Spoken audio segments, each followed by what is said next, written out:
ನಮಸ್ಕಾರ ರೀ ನಮಸ್ಕಾರ.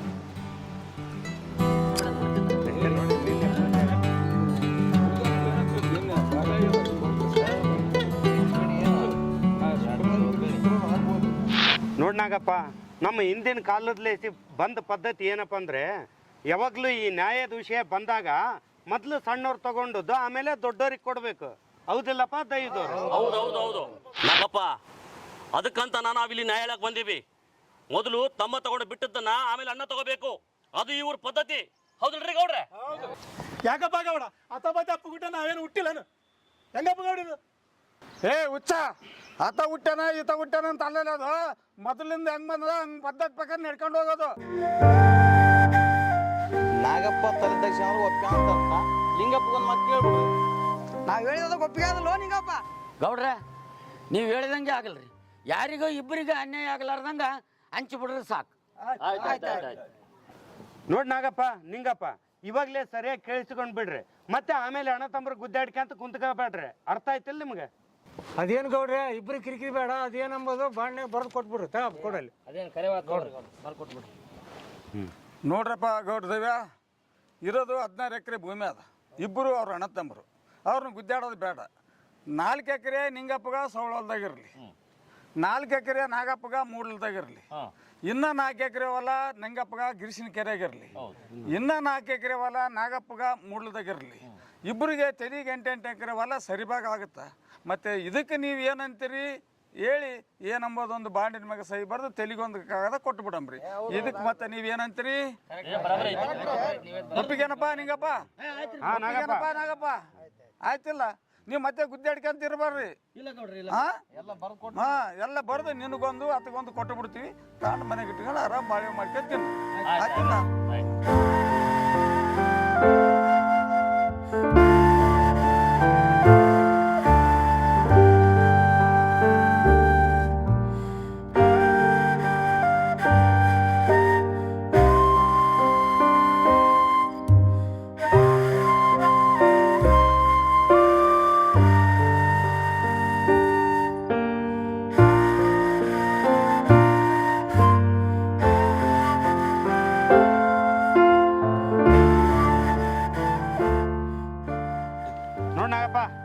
ತಗೋ, ನೀನೊಂದು ತಗೋ.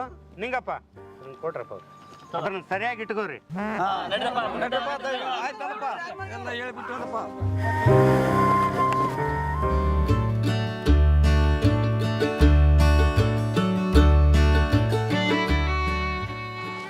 ಮರ್ಯ ಆ ಬೋಳಬಂಡಿ ಬಸ್ ಏನವ್ರು ನೋಡಿತಲ್ಲ, ಅವ್ರು ಮನೆತನ 3 ತಲೆಮಾರ ಆದ್ರೂ ಬೇರೆ ಆಗಿದ್ದಿಲ್ಲ. ಅಂತದ ಮನೆತನ ಒಂದೇ ಒಂದು ಕಿಡಿ ಹಾಕಿ ಮೂರು ವಾರದಾಗ ಬೇರೆ ಆದ್ರ ನೋಡಿ. ಮನೆ ಅಣ್ಣತಂಬ್ರು ಯಾವದಪ್ಪ ಕಿಡಿ? ಎಂತ ಕಿಡಿ ಹಾಕಿದಿ ಮತ್ತೆ?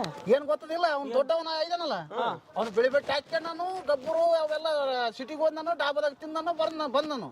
ಈ ಬಾಡ್ರಿ ನೋಡಿದ್ರೆ ಹೊಲ್ದಾಗ ಕತ್ತೆ ದುಡ್ದಂಗ ದುಡಿಸ್ಬಿಟ್ಟ. ಅದನ್ನ ಹೋಗಿ ಅವ್ರ ತಮ್ಮದವ್ರಿಗೆ ಹಾಕಿಬಿಟ್ಟೆ ಬೆಂಕಿ ಹಚ್ಚಿದೆ ಕೊಳ್ಳಿ. 3 ವಾರದಾಗ ಬೇರೆ ಆಗಿಬಿಟ್ರ ನೋಡ್ರಿ. ಇಂತ ಹಚ್ಬೇಕಾದ್ರೆ ಸೂರ್ಯ ನಾವು ಮತ್ತೆ ಅದಕ್ಕೆ ಹುಟ್ಟಿವಲ್ಲ ಊರಾಗಿ. ಮತ್ತೆ ನಮ್ಮಂತರ ಇರೋದಂದ್ರೆ ಆರಾಮ ಮಳೆ ಬೆಳೆ ಚಲೋ ಐತಿ. ಮತ್ತೆ ಊರು ತಡಗಿರ್ಬಾರ್ದಪ್ಪ ನಮಗೆ. ಅವಾಗ ಜಗಳ ಹಚ್ಚಂತಿರ್ಬೇಕು, ಇಂಥ ಮನೆತನ ಓಡಕಂತಿರ್ಬೇಕು ನಮಗೆ. ಅಂದ್ರೆ ನಮಗೆ ಸ್ವಲ್ಪ ಸಮಾಧಾನ ಮತ್ತೆ ಉಂಟದಾರ ಮತ್ತೆ ಸೂರ ಬಿಡಲ್ಲ ನೀನು ಅಂತ ಮನೆತನ ಹೊಡೆದಾಗ ಬಿಟ್ಟಲ್ಲ. ಮತ್ತೆ ನೋಡ್ರ ನಾಗೇನ ತಮ್ಮನ್ನ ದನ ದುಡಿಸ್ಕೊಂಡು ಈಗ ಮನೆ ಬಿಟ್ಟು ಹೊರಗೆ ಹಾಕಿ ತಾನು ಹೆಂಗ್ ಬರಕತ್ತ ನೋಡ್ರಿ. ಇದ್ರಾಗ ನಿಂಗಪ್ಪಂದು ತಪ್ಪ ಇಟ್ಕೊಂಡ್ರು ಅಣ್ಣ ತಮ್ಮರ ಅಂದ ಮೇಲೆ ಒಂದು ಮಾತು ಬರ್ತದ ಓದ್ತದ. ಅನುಸರಿಸ್ಕೊಂಡು ಹೋದ್ರ ಬಾಳೆ ಓದ್ತವಲ್ಲಿ ಕೂಡಿ. ಯಾರಾದ್ರೇನೋ ಅಣ್ಣ ತಮ್ಮರು ಒಂದಾಗಿ ಬದುಕಕ್ಕ ಪಡ್ಕೊಂಡು ಬಂದಿರ್ಬೇಕು. ಅಷ್ಟೆಲ್ಲಾರ್ದ ಹಿರಿಯರು ಸುಮ್ಮನೆ ಹೇಳ್ಯಾರ, ಹುಟ್ಟ ಅಣ್ಣ ತಮ್ಮಂದ್ರು ಬೆಳೆಯುತ್ತಾ.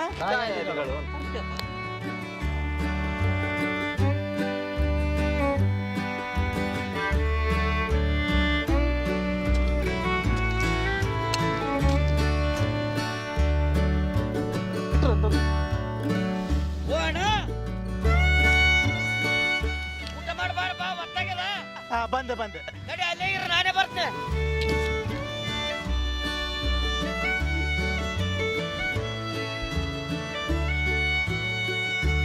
ಅಣ್ಣ ಕೈ ತೊಳಕಪ್ಪ, ನೀನು ತಗದಕ್ಕೆ ನಿಂತೆ ಅಂದ್ರ ಊಟದ ಕಬರ್ ಇರೋದಿಲ್ಲ ನಿನಗೆ. ಆಳಾಗ ಏನ್ ಮಾಡ್ತಪ್ಪ, ಕಸ ಬಿದ್ದ ಹೊಲ್ದಗಳು. ಹೌದಣ್ಣ, ಆಳ ಹಚ್ಚ ಬಂತೀನಿ ಕೇಳೋದಿಲ್ಲ ನೀನು. ಒಬ್ಬತ್ತೆ ಬಡ್ದಾಡ್ತೀನಿ. ಸಿಗೋದಿಲ್ಲ ತಮ್ಮ ಆಳುಗಳು. ಬಾ ಊಟ ಮಾಡಮ್ಮ.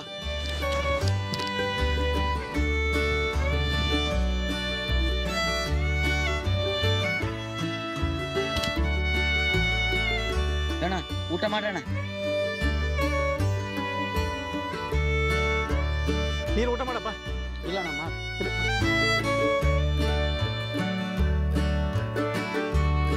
ಯಾಕೆ ಹೇಳ್ತಲ್ಲ ತಮ್ಮ? ನೀನು ಬರೀ ನನಗೆ ತಮ್ಮ ಅಷ್ಟೇ ಅಲ್ಲ, ನನಗ ಮಗಿದ್ದಂಗ ನೀನು. ಯಾಕೆ ಹೇಳ್ತೀನಿ?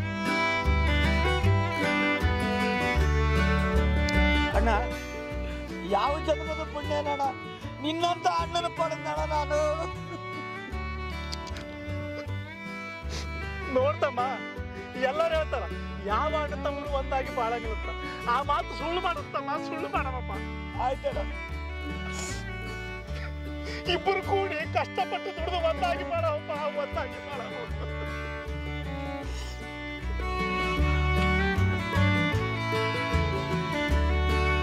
ಅಣ್ಣ ನಮಗೆ ಎಂಥ ಪರಿಸ್ಥಿತಿ ಬಂದ್ರು ನಾವಿಬ್ಬರು ದೂರ ಆಗೋದು ಬೇಡ ಅಣ್ಣ, ದೂರ ಆಗೋದು ಬೇಡ.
ಗೌಡ್ರ ಗೌಡ್ರ ನಮಸ್ಕಾರ ರೀ ಗೌಡ್ರೆ. ನಮಸ್ಕಾರ. ದೊಡ್ಡ ದಣಿ ಇಲ್ರಿ? ಮೇಲೆ ಅದಾರ ಕರಿತೀನಿ. ಹಾಂ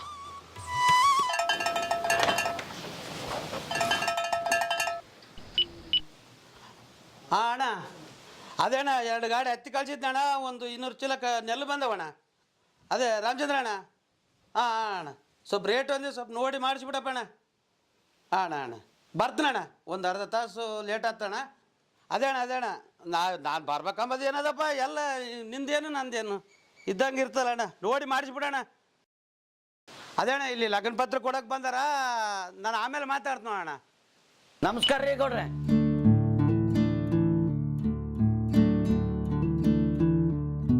ಏನು ನಿಂಗಣ್ಣ ಆರಾಮಿದ್ಯಾ? ಆರಾಮಿನ್ ರೀ ಗೌಡ್ರೆ, ಆರಾಮಿನ್. ಬಾ ಬಾ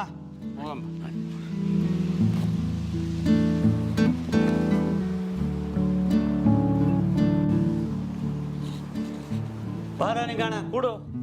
ಬ್ಯಾಡ್ರಿ ಗೌಡ್ರೆ ನಾನು ಇಲ್ಲೇ ಕೂಡು. ಬ್ಯಾಡ್ರಿ ಗೌಡ್ರೆ ನಾ ಇಲ್ಲೇ ಕುಂದು ಕೆಳಗೆ ಕುಂದು. ನಿಂಗಪ್ಪ ಭಾಳ ದಿವ್ಸಕ್ಕೆ ಬಂದ್ಬಿಟ್ಟೆಲ್ಲ. ಏನಿಲ್ಲ ಗೌಡ್ರೆ, ಮಗಳದು ಲಗ್ನ ಗಟ್ಟಿ ಮಾಡಿದ್ದೀನಿ ರೀ ಗೌಡ್ರೆ, ಅದಕ್ಕೆ ನಿಮಗೆ ಲಗ್ನ ಪತ್ರ ಕೊಟ್ಟು ಹೋಗಮ್ಮಂತ ಬಂದೀನಿ ರೀ. ಲಗ್ನ ಪತ್ರ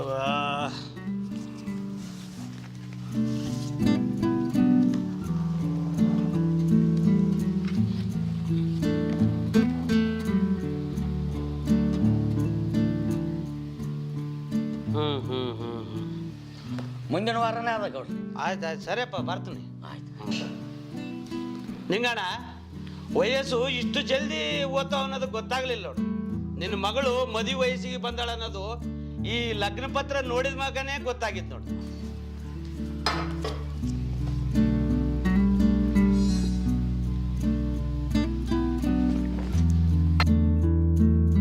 ಹೌದ್ರಿ ಗೌಡ್ರೆ, ಹೆಣ್ಮಕ್ಳು ಜಲ್ದಿ ವಯಸ್ಸಿಗೆ ಬಂದ್ಬಿಡ್ತಾರ, ನಮಗ್ ಗೊತ್ತಾಗದ್ರೊಳಗ ಮದುವೆ ವಯಸ್ಸಿಗೆ ಬಂದ್ಬಿಡ್ತಾರ ನೋಡ್ರಿ. ನೋಡ್ ನಿಂಗಪ್ಪ, ಹೆಣ್ಮಕ್ಳು ಜಲ್ದಿ ವಯಸ್ಸಿಗೆ ಬರ್ತಾರಂತ ನಮ್ಗ ಹಂಗ ಅನಿಸ್ಬಿಡ್ತದ. ಅಂದಂಗ ಮದುವೆಗೆ ಎಲ್ಲರನ್ನ ಕರೆದೇ ಇಲ್ಲ. ಹ್ಞೂ ರೀ ಗೌಡ್ರೆ, ಊರಾಗ ಕೊಟ್ಟಿನಿ, ಸುತ್ತಮುತ್ತ ಹಳ್ಳಿಯಾಗ ಎಲ್ಲ ಕೊಟ್ಟು ಜತಾಯಿಸಿ ನನ್ನ ಮಗಳ ಮದುವೆಗೆ ತಪ್ಪದೆ ಬರ್ಬೇಕಂತ ಹೇಳಿನಿ. ತಗ ನಿಂಗ ನಿಂಗಪ್ಪ ಚಾ ಕುಡಿ. ಆಯ್ತು.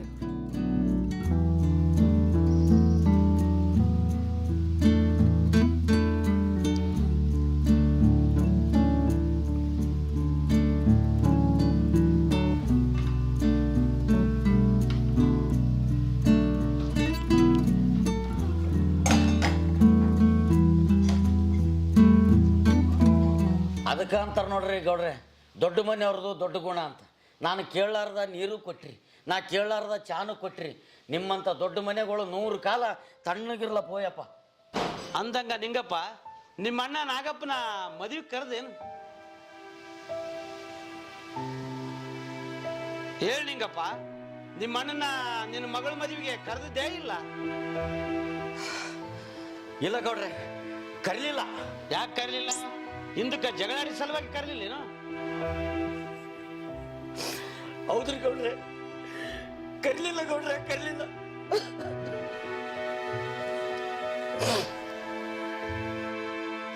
ನಿಂಗಪ್ಪ, ನಿಮ್ಮ ಅಣ್ಣನ ಕರೀಲಿಲ್ಲ ಅಂತ ಮನಸ್ಸು ನಿನ್ನ ಕಣ್ಣಲ್ಲಿ ಕಣ್ಣೀರು ಬರುವಂಗ ಮಾಡಿತು.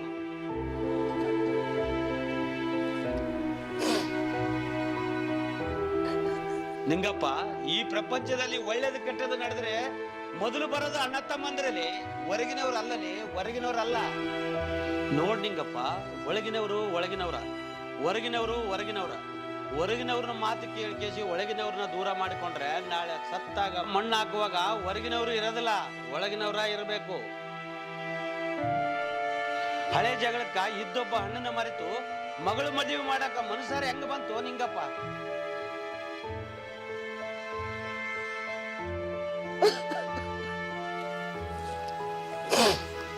ಗೌಡ್ರೆ, ನಮ್ಮ ಅಣ್ಣನ ವಿಷಯದಾಗ ನಾನು ಭಾಳ ತಪ್ಪು ಮಾಡೀನ್ರಿ. ಆ ತಪ್ಪುಗಳು ಎಷ್ಟರ ಮಟ್ಟಿಗೆ ಅಂದ್ರೆ, ಜೀವನದಾಗ ಇನ್ನೊಮ್ಮೆ ಈ ಪಾಪಿ ಮುಖ ನೋಡಬಾರ್ದು ಅಷ್ಟು ಅವಮಾನ ಮಾಡೀನ್ರಿ ಗೌಡ್ರೆ. ಇವಾಗ ನನ್ನ ಮಗಳು ಮದುವೆ ಐತಿ ಅಂತ ಹೇಳಕ್ ಹೋದ್ರೆ ನಮ್ಮ ಅಣ್ಣ ಬರ್ತಾನೇನ್ರಿ ಗೌಡ್ರೆ? ಬರ್ತಾನ ನಿಂಗಪ್ಪ, ಖಂಡಿತ ಬರ್ತಾನ. ಒಂದು ವೇಳೆ ಬರಲಿಲ್ಲ ಅಂದ್ರೆ ಆತನ ಕಾಲಿಗೆ ಬಿದ್ದಾದರೂ ಬರಕ್ಕೆ ಹೇಳು. ಈ ಜೀವನದಾಗ ಸಂಬಂಧಗಳಲ್ಲಿ ಮುಖ್ಯವಾದ ಸಂಬಂಧ, ಗಟ್ಟಿ ಸಂಬಂಧ ಅಂತ ಇದ್ರೆ ಅದು ಅಣ್ಣ ತಮ್ಮಂದಿರ ಸಂಬಂಧ ಮಾತ್ರ. ನಿನ್ನ ಮಗಳ ಮದುವೆಗೆ ನಿಮ್ಮ ಅಣ್ಣನ ಕರೆಯೋದು ನಿನ್ನ ಕರ್ತವ್ಯ ಐತಲೇ. ಕೈ ಮುಗಿದು ಕಾಲಿಗೆ ಬಿದ್ದು ಹತ್ತಾದರೂ ಕರಿ. ಸಂಸಾರ ಅಂದ ಮಕ್ಕ ಒಂದು ಮಾತು ಓದ್ತದ, ಒಂದು ಮಾತು ಬರ್ತದ. ಅದಕ್ಕೆ ದ್ವೇಷ ಸಾಧಿಸ್ಕೊಂಡು ಎಷ್ಟು ದಿವಸ ಇರ್ತೋ ಮಾರಾಯ. ಇವತ್ತು ಇವಾಗಲೇ ನಿಮ್ಮ ಅಣ್ಣನ ಮನೆಗೆ ಹೋಗಿ ನಿನ್ನ ಮಗಳ ಮದುವೆಗೆ ಕರಿ, ತಿಳಿತಾ? ಹ್ಞೂ ರೀ ಗೌಡ್ರೆ. ಗೌಡ್ರೆ, 5 ವರ್ಷದಿಂದ ಬರೀ ದ್ವೇಷ ಸಾಕ್ಷಿ ಅಂತಾನೆ ಬಂದಿದ್ದೆ ಗೌಡ್ರೆ. ಇವತ್ತು ನಿಮ್ಮ ಮಾತಿನಂಗ ಇವತ್ತ ನಮ್ಮ ಅಣ್ಣನ ಮನೆಗೆ ಹೋಗಿ ಕಾಲಿಗೆ ಬಿದ್ದಾದ್ರು ನನ್ನ ಮಗಳ ಮದುವೆಗೆ ಕರ್ಕೊಂಬರ್ತೇನೆ ರೀ ಗೌಡ್ರೆ. ಬರ್ತೇನೆ ರೀ ಗೌಡ್ರೆ ನಾನು. ನಿಂಗಪ್ಪ, ನನ್ನ ಕಾಲಿಗೆ ಬೀಳಬೇಕಾಗಿಲ್ಲ, ಅಲ್ಲಿ ಅಜ್ಜಿಯವ್ರ ಫೋಟೋಕ್ಕೆ ನಮಸ್ಕಾರ ಮಾಡಿ ಹೋಗು, ಎಲ್ಲ ಒಳ್ಳೇದಾಗುತ್ತೆ. ಆಯ್ತು ಗೌಡ್ರೆ.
ಅಲ್ಲಿರಂಗೆ ಊರು ಪೂರ ಸಪ್ಪಗೈತಿ.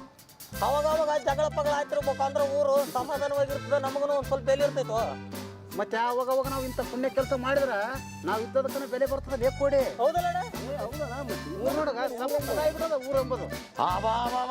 ಏನಪ್ಪ ಪಂಡಿತ್ ಮಾಸ್ಯಾರಿ ಏನ್ ದಗದ ಬಗ್ಸಿಲ್ದಾರ ಕುಂತಂಗ ಇಷ್ಟೊತ್ತಿಗೆ ಕುಂತ ಬಿಟ್ರಿ? ಏ ನಮಗೆಲ್ಲಿ ಕೆಲಸ ಇರ್ತದೋ ಮರ, ನಿನಗಾದ್ರ ಭಾರಿ ಕಂಡಪಟ್ಟಿ ಕೆಲಸಪ್ಪ. ನಮಗ ಕರ್ದ ಕಟ್ಟಾಕರಿಲ್ಲ, ತುರ್ಸಿ ಮೇವ್ ಹಾಕರಿಲ್ಲ. ನಿನಗಾದ್ರೆ ನಿಮ್ಮ ಅಣ್ಣನ ಅಂಜಿಕೆ ಅಲ್ಲಪ್ಪ. ಅತ್ ಹೇಳಿದ ಕೆಲಸ ಎಲ್ಲ ಮಾಡಿ ಮುಗಿಸ್ಕೊಂಡು ಬರ್ಬೇಕು. ನಮಗೇನು ಹೇಳೋರಿಲ್ಲ ಕೇಳೋರಿಲ್ಲ. ಹಂಗಲ್ಲ ಬ್ರಾಹ್ಮಣ, ನನಗ ತಂದೆ ತಾಯಿ ಬಂಧು ಬಳಗ ಅಣ್ಣ ತಮ್ಮ ಎಲ್ಲ ನಮ್ಮ ಅಣ್ಣನೇ. ಮತ್ತೆ ನಮ್ಮ ಅಣ್ಣ ಹೇಳಿದ ಕೆಲಸ ಮಾಡಲ್ಲ ಅಂದ್ರೆ ನಾನು ತಮ್ಮ ಹುಟ್ಟಿರೋದಕ್ಕೆ ಸಾರ್ಥಕೇನು? ನೀನು ಹೇಳೋದೇನ ಕರೆಯೋದು ಹೆಂಗಪ್ಪಣ, ಆದ್ರ ನಿನಗಿದ್ದಂಗ ನಿಮ್ಮ ಅಣ್ಣಗೂ ನಿನ್ನ ಮೇಲೆ ಮಮಕಾರ ಇರ್ಬೇಕಿಲ್ಲ.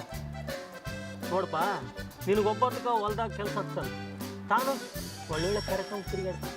ಒಂದು ಒಳ್ಳೆ ಕಾರ್ಯಕ್ರಮಕ್ಕಾದ್ರೆ ನೀನು ಕರೆಯೋಣ ನಿಮ್ಮಣ್ಣ, ಕರೆಯೋ. ನೀವು ತಿಳ್ಕೊಂಡದ್ದು ತಪ್ಪರಲ್ಲಿ. ನಮ್ಮ ಅಣ್ಣ ದೇವರಿದ್ದಂಗ. ಏನಂತ ತಿಳ್ಕೊಂಡ್ರಿ?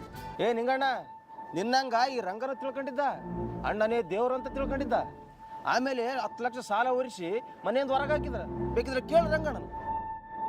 ಕರೆ ಓ ಮಾರಾಯ, ನಮ್ಮ ಅಣ್ಣಗೆ ತ್ರಾಸ ಆಗಬಾರ್ದಂತ ಹಗಲು ರಾತ್ರಿ ಎಗಲು ಕೊಟ್ಟು ದುಡ್ದ.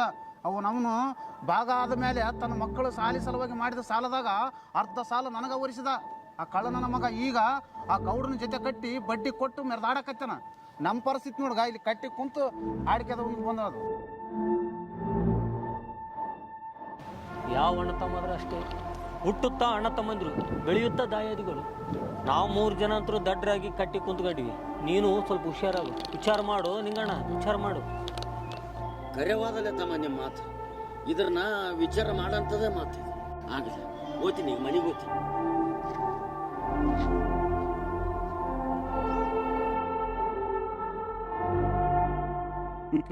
ಹತ್ತಿತ ನೋಡು ಬೆಂಕಿ, ಮುರಿತು ನೋಡ್ರಿ ಮನಿ, ಶುರುವಾಯ್ತು ನೋಡು ಕದನ.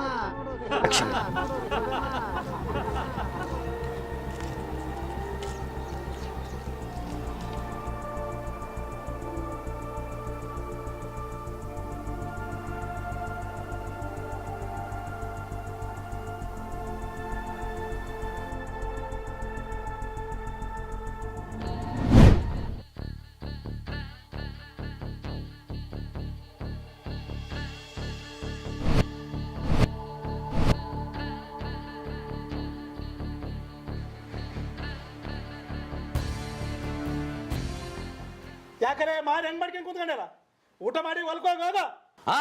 ಎಲ್ಲ ಒಟ್ಟಿಗೆ ನಾನೇ ಹೋಗ್ಬೇಕಾನು? ನೀನು ಹೋಯ್ ಬಾ, ನನಗ ಬೇರೆ ಕೆಲಸ ಅಲ್ಲ. ಏನದಲ್ಲ ಅಂತ ಕೆಲಸ ಬೇರೆ. ಬೇರೆ ಕೆಲಸ ಇರ್ತಾವ. ನಾನು ಒಬ್ಬನೇ ಕಟ್ಟೆ ದುಡ್ದಂಗೆ ದುಡ್ತೀನಿ. ನೀನು ಇಲ್ಲಿ ಬೇಳನ ಬಟ್ಟೆ ಹಾಕೊಂಡು ಸಮಾನ ಮಾಡವಂತಿ ಊರಾಗ. ಏನು ಮಾತಾಡಕತ್ತಾರಲ್ಲ ಬದ್ಮಾಸ್, ನನ್ನ ಎದೆ ನಿಂತು ಮಾತಾಡೋಷ್ಟು ಧೈರ್ಯ ಬಂತಾರಲ್ಲ ನೀನು.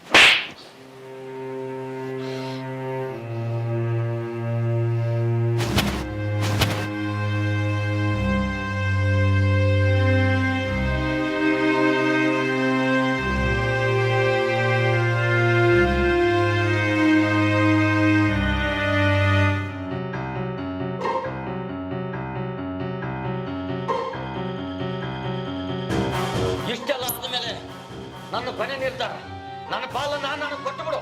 ನಾನು ಹೆಂಗರ ಬದುಕೇನಿ. ಪಾಲು ಕೇಳಷ್ಟು ದೊಡ್ಡವರಾಗಿತ್ತಂದ್ಮೇಲೆ ನಿನಗೆ ಕಿವಾಗ ಯಾರ ಕಿಡಿ ಹಾಕ್ಯಾರ? ಇವಾಗ ಅರ್ಥ ಅಂದ್ರೆ ಮಗನೇ, ನಿನಗೆ ಮುಂದೊಂದಿನ ಸಂದರ್ಭ ಬಂದಾಗ ಗೊತ್ತಾಗ್ತದ. ಅವಾಗ ನಿನಗೆ ಪಾಲ್ ಬೇಕಾಗುದಿಲ್ಲ. ಇವಾಗಲೇ 4 ಮಂದಿನ ಕುಂದಿರ್ತೀನಿ, ಬಾಗ ಹಚ್ಕೊಂಡ್ಬಿಡು.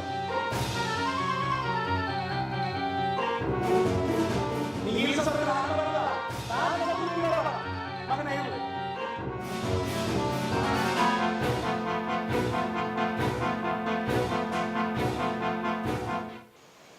ಅಣ್ಣ, ಅಣ್ಣ,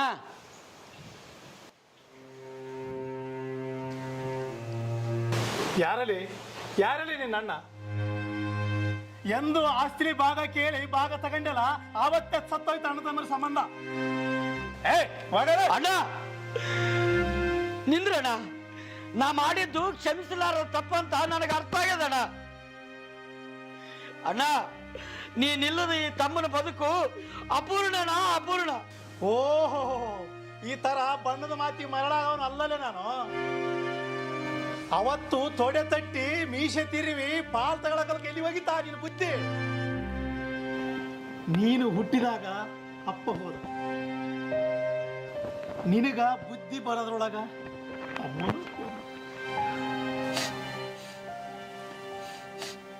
ನಾನು ಆವತ್ತೇ ನಿರ್ಧಾರ ಮಾಡಿದೆ, ಬದುಕಿನ ನನ್ನ ತಮ್ಮನಿಗೋಸ್ಕರ ಬದುಕಬೇಕೆಂದು ಆವತ್ತೇ ನಿರ್ಧಾರ ಮಾಡಿದೆ. ನಾನು ದುಡಿದು ನನ್ನ ತಮ್ಮನ ದೊಡ್ಡ ವ್ಯಕ್ತಿಯನ್ನಾಗಿ ಮಾಡಬೇಕಂತ ಅವತ್ತೇ ಅಂದ್ಕೊಂಡೆ. ನಿನ್ನ ಒಳ್ಳೆ ಸಾಲಿಗೆ ಹಾಕಿ ವಿದ್ಯಾವಂತನಾಗಿ ಮಾಡ್ಬೇಕಂದ್ರೆ ನೀನು ಸಾಲಿಯನ್ನು ಹತ್ತಕ್ಕೆ ಬಿಟ್ಟು ಬಂದೆ. ನಾನಾರ ಏನ್ ಮಾಡಲಿ, ನಿನ್ನ ಅಣ್ಣಾದ ತಿಪ್ಪಲಿಗೆ ದುಡ್ಕೊಂಡ ತಿನ್ನಲ್ಲ ಅಂತ ಒಂದು ಕೆಲಸಕ್ಕೆ ಹಚ್ಚಿದೆ. ಬಾಳೆ ವಸ್ತು ಮಾಡ್ಕೊಂಡು ತಿನ್ನಬೇಕು, ಮರ್ಯಾದೆ ಹೆಸರು ದುಡ್ಕೊಂಡು ತಿನ್ನಬೇಕು, ಕಂಡವರು ಸಂಸಾರ ಹಾಳು ಮಾಡೋ ನನ್ನ ಮಕ್ಕಳು ಆಯ್ಕೊಂಡು ತಿನ್ನಬೇಕು. ಆಯ್ಕೊಂಡು ತಿನ್ನೋರು ಮಾತು ಕೇಳಿ ನನ್ನ ಮೇಲೆ ಕೈ ಮಾಡಕ್ಕೆ ಬಂದಲ್ಲ, ಅವಾಗ ಎಲ್ಲಿತ್ತು ನಿನ್ನ ಬುದ್ಧಿ? ಅಣ್ಣ, ಅವತ್ತ ನಾನೇನೋ ತಿಳಿಯಾರ್ದ ತಪ್ಪು ಮಾಡಿದ್ರು ನೀನೇ ಕಣ ಮಾತಾಡ್ಬೇಕಾಗಿತ್ತು.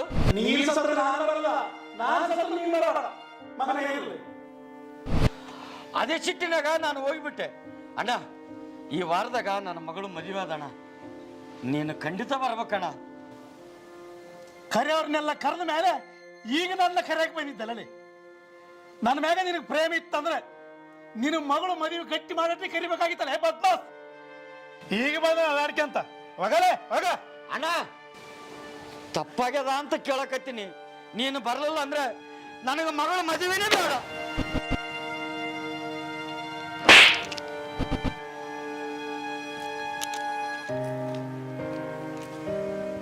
ಅಪರೂಪಕ್ಕ ನಮ್ಮ ಮನೆಗೆ ಒಂದು ಶುಭ ಕಾರ್ಯ ನಡೆದ, ಇದನ್ನ ಬಿಟಾಕಿ ಅಮಂಗಳ ಮಾಡ್ತಾನಲ್ಲೇ ಬದ್ಮಾಸ್. ಭಾಳ ತಲೆ ಕೆಡಿಸಿಕೋಬಿಡಲಿ. ನಾನು ಮುಂದೆ ನಿಂತ್ಕೊಂಡು ನನ್ನ ಮಗಳು ಲಗ್ನ ಮಾಡ್ತೀನಿ. ನನಗನ ಯಾರದರು ಅಣ್ಣ,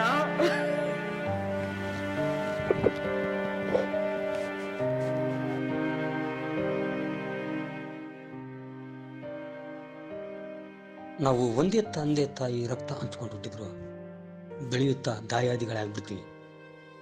ಇರುವಷ್ಟು ದಿನ ಒಂದೇ ಕಡೆ ಸಂಭಾಳಿಸ್ಕೊಂಡು ಬದುಕಿದ್ರೆ ಆ ರಕ್ತ ಸಂಬಂಧಕ್ಕೂ ಒಂದು ಬೆಲೆ ಸಿಕ್ಕಂತಾಗುತ್ತೆ. ಹೋರಾಟವನ್ನು ಬದಿಗಿರಿಸಿ ಬಂಧನವನ್ನು ಅಳವಡಿಸಿಕೊಳ್ಳಿ. ಸಂಘರ್ಷಕ್ಕಿಂತ ಪ್ರೀತಿ ಮೇಲೂ ಬಾಂಧವ್ಯದ ಬದುಕು ನಿಮ್ಮದಾಗಲಿ ಎಂಬುದು ಈ ಕಿರುಚಿತ್ರದ ಉದ್ದೇಶ. ಧನ್ಯವಾದಗಳು.